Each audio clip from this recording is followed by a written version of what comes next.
The air hung thick and acrid, the taste of metal clinging to Noah's tongue. He coughed, the rasp a familiar echo in the silence of his makeshift lab, carved from the rusting hull of a downed Cathar transport.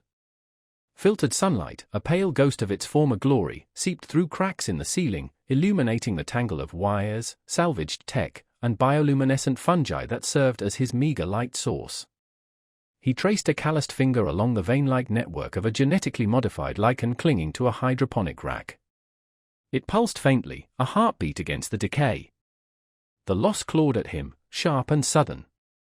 His family, their faces blurred by time and trauma, vaporized in the initial Cathar bombardment that had turned Turos into a poisoned wasteland.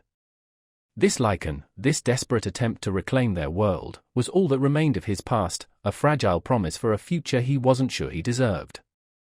A tremor shook the lab, rattling the equipment. Another Cathar patrol, he muttered, the words catching in his throat. The hegemony, those silicon-based pragmatists, saw Turos as nothing more than a resource mine, oblivious to the life they crushed beneath their crystalline boots. The comm crackled to life. "Noah, we're ready," Zara's voice, tight with tension, broke the silence. "The hydroponics are failing. We need those nutrient pods from Sector Gamma, even if it's crawling with Cathar drones." He closed his eyes, picturing Zara, her face etched with the same grim determination that drove him. Their survival depended on these desperate raids, stealing back what was rightfully theirs. He shoved the grief down, burying it under layers of responsibility. "All right. Let's move." The raid was a blur of adrenaline and fear. The Cathar drones, cold and efficient killing machines, moved with a terrifying precision. Noah and Zara fought back-to-back, their bioengineered reflexes and scavenged weapons barely keeping them alive. He saw Malik, their best scout, fall, a crystalline shard piercing his chest. Rage boiled, hot and blinding. But he couldn't afford to grieve, not now. Not while their survival hung in the balance. They barely made it back to their hidden sanctuary, the nutrient pod secured at a heavy cost. As Noah tended to Zara's wounds, a strange shimmering caught his eye amidst the salvaged tech they had retrieved.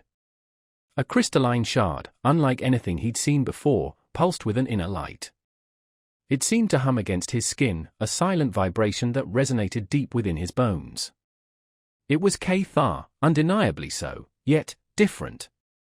Later, alone in his lab, Noah examined the shard under his makeshift microscope. It wasn't a weapon, not a piece of armor. It seemed almost organic, intricate patterns etched into its surface. As he touched it, a ghostly image flickered in his mind, a vision of a crystalline being, eyes like molten gold, filled with a strange, unreadable curiosity. He jerked back, his heart pounding. What had he found?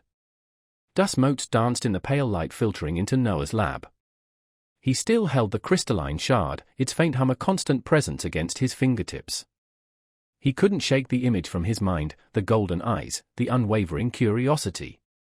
He'd seen Cathar warriors before, cold and calculating, their crystalline bodies radiating an almost chilling efficiency.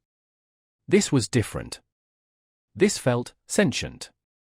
A sudden pressure shift signaled an incoming vessel docking in the abandoned Cathar hangar they used as a makeshift landing pad. It couldn't be Zara, she was still recovering from the raid. Fear tightened his chest. He grabbed a discarded energy rifle, his hands slick with sweat. As he cautiously approached the hangar, a figure emerged from the ship. Tall and slender, with skin that shimmered like polished obsidian, she moved with an unnerving grace. Crystalline plates, intricately woven, formed a protective armor around her body, catching the dim light and scattering it in a kaleidoscope of colors. Cathar. But not a warrior. This one held a data pad, her golden eyes scanning the surroundings with an intense focus. The image flashed in his mind again, the same eyes, the same curiosity. He lowered the rifle, his breath catching in his throat. This was the being from the shard. "I am Rhea," her voice echoed, resonating with a strange melodic quality. "I am a scientist. I am here to study the anomaly." Noah hesitated. Anomaly? Was she referring to the planet's resilience, its stubborn refusal to die despite the hegemony's best efforts? Or was it him? He took a step forward, his heart pounding. Anomaly? Her gaze locked onto his, a flicker of something akin to recognition in her golden eyes. The persistence of organic life in this environment. It is illogical. He felt a surge of defiance. Life finds a way, he said, the words echoing his own internal struggle for survival. Over the next few days, Rhea became a frequent visitor, her scientific curiosity a thin veil for something deeper. She'd spend hours in his lab, observing his work with the detoxifying organism he'd discovered, asking questions that seemed to probe beyond the scientific.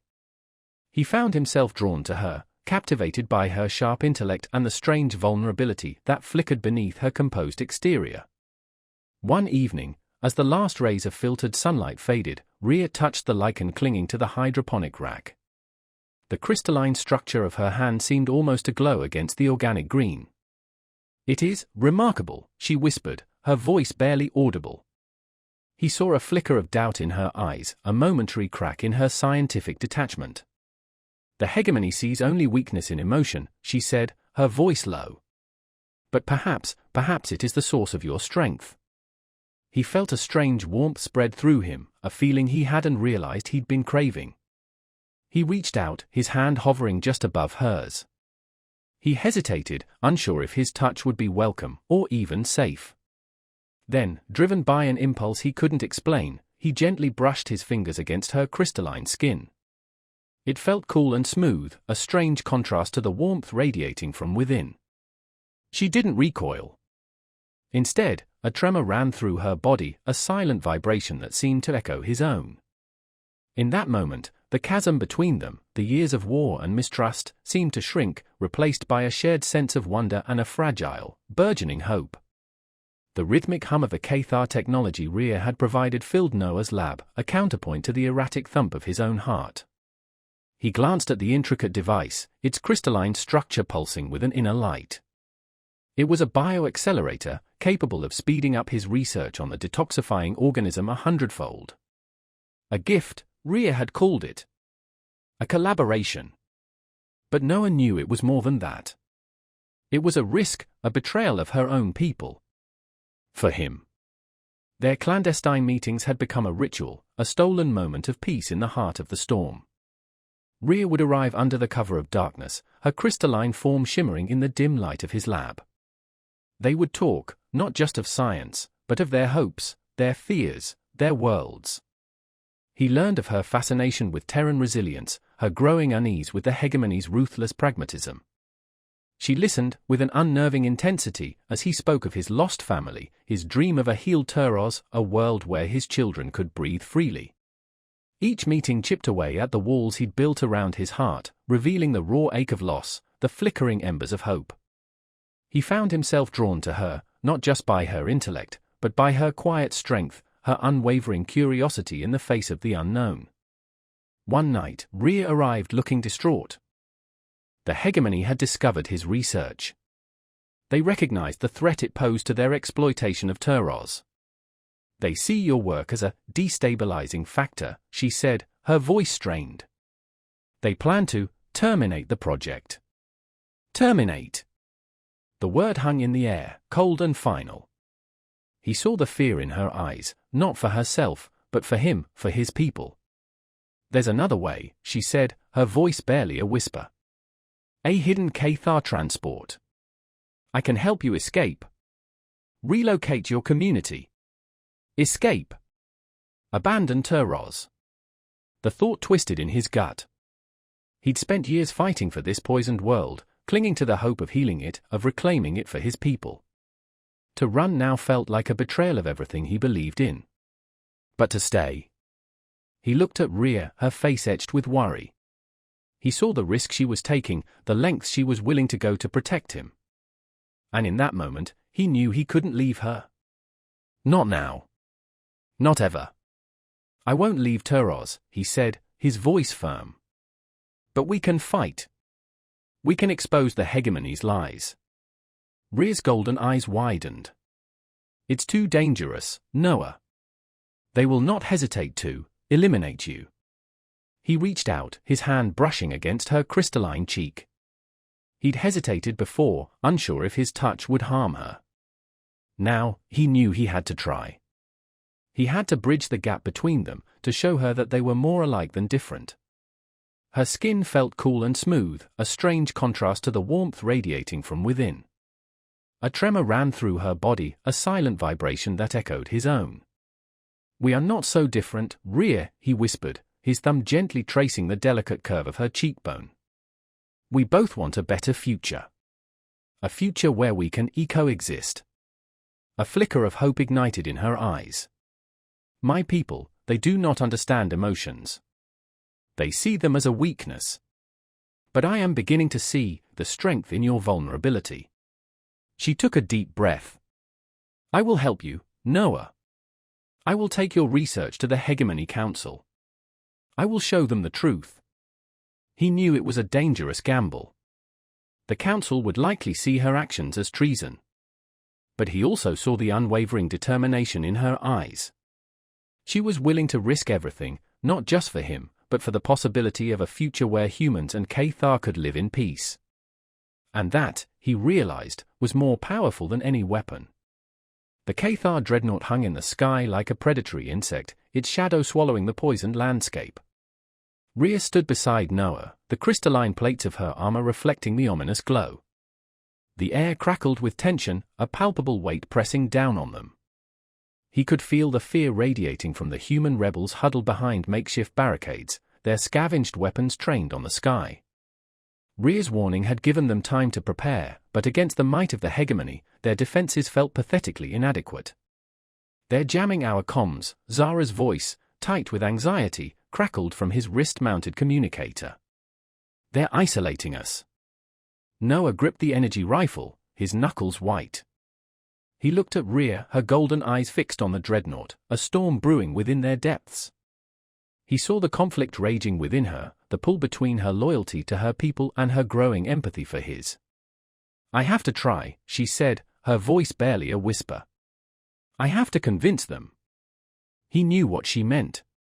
She planned to confront the Hegemony Council, to present his research, to show them the possibility of a healed Turos, a world where coexistence wasn't just a dream.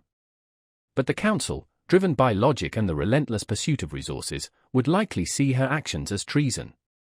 He reached out, his hand finding hers. Her crystalline skin felt cool against his, a stark contrast to the heat of his fear. "Be careful, Rhea," he whispered, the words catching in his throat. She gave his hand a slight squeeze, a silent promise. Then, with a resolute nod, she turned and strode towards the Cathar landing craft that had brought her. As she lifted off, the dreadnought's shadow seemed to engulf her, swallowing her whole. The first volley of energy blasts ripped through the air, shattering the tense silence. Noah threw himself behind the barricade, the ground shaking beneath the onslaught. The Cathar drones, cold and efficient, advanced with relentless precision. The humans fought back with a desperate ferocity, their bioengineered reflexes and scavenged weapons their only defense.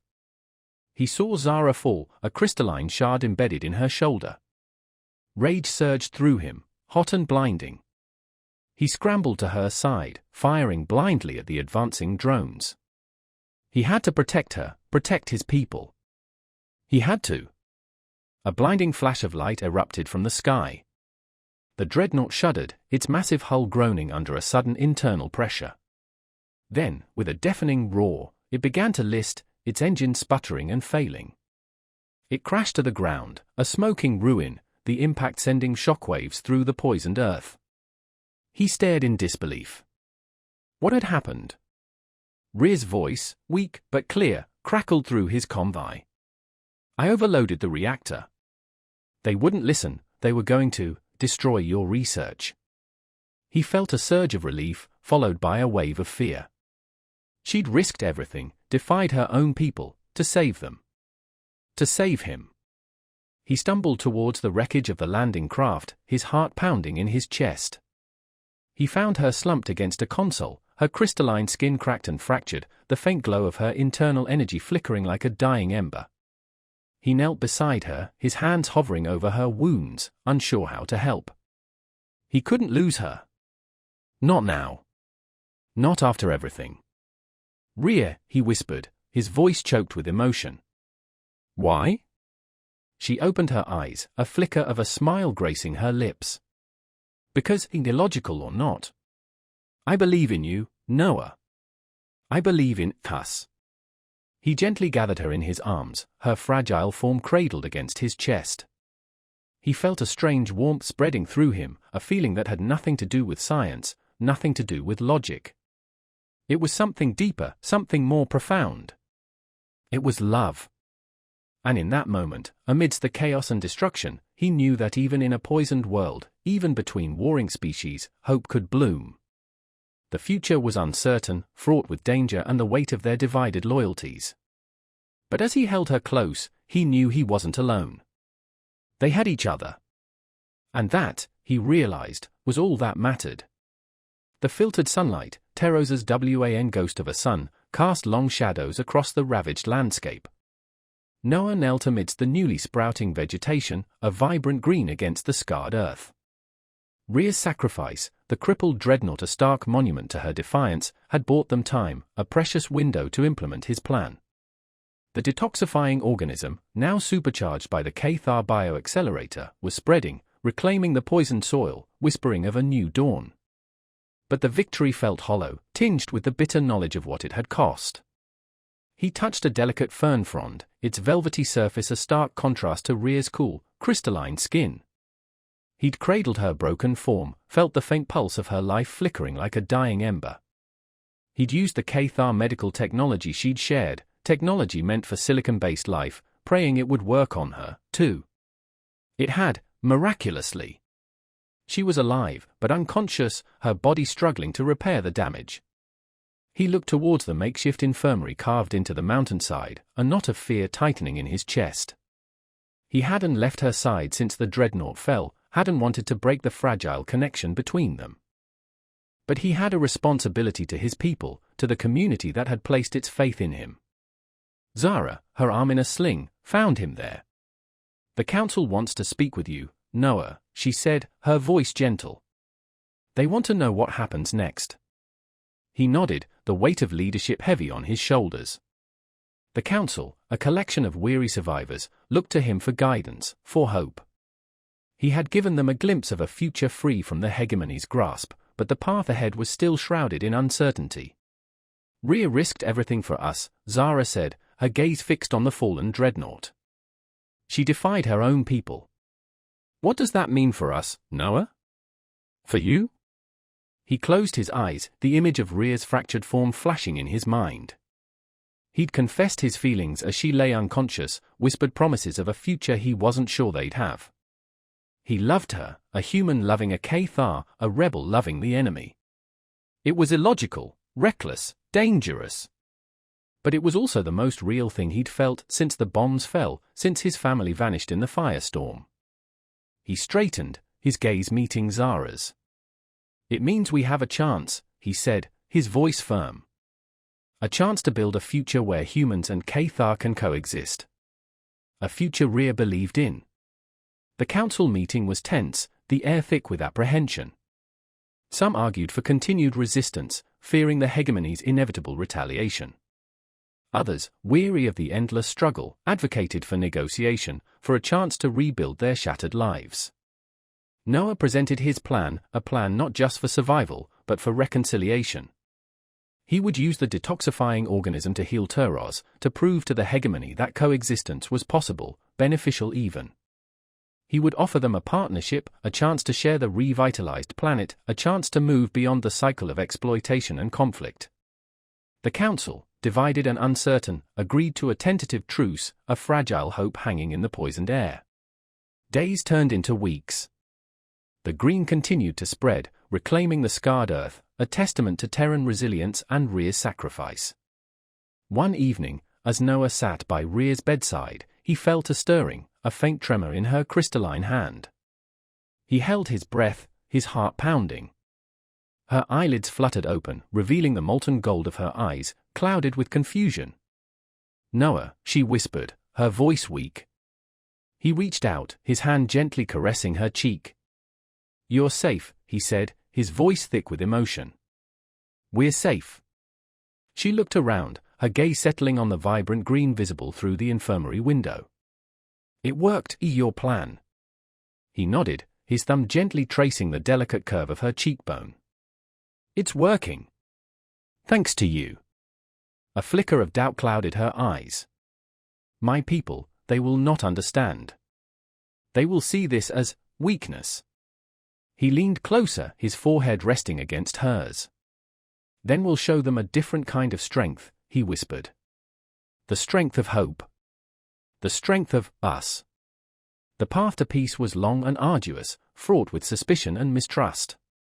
The Hegemony Council, skeptical and wary, agreed to limited cooperation, their logic struggling to comprehend the human concept of coexistence. But the green continued to spread, the undeniable evidence of a healed Turos, a silent argument for a future beyond conflict. News of their forbidden love had spread, a ripple of shock and disapproval through both human and Cathar communities. Some saw it as a betrayal, a dangerous alliance with the enemy. Others, a flicker of hope in a world scarred by division. Noah and Rhea stood hand in hand, facing the uncertain future, their love a fragile bridge between two worlds. The whispers of a new dawn were faint, barely audible amidst the echoes of the past. But they were there, a testament to the enduring power of hope, the rebellious human spirit, and the transformative power of love, a love that dared to bloom even in the heart of a poisoned world. Their journey had just begun. And the future, though uncertain, was theirs to create.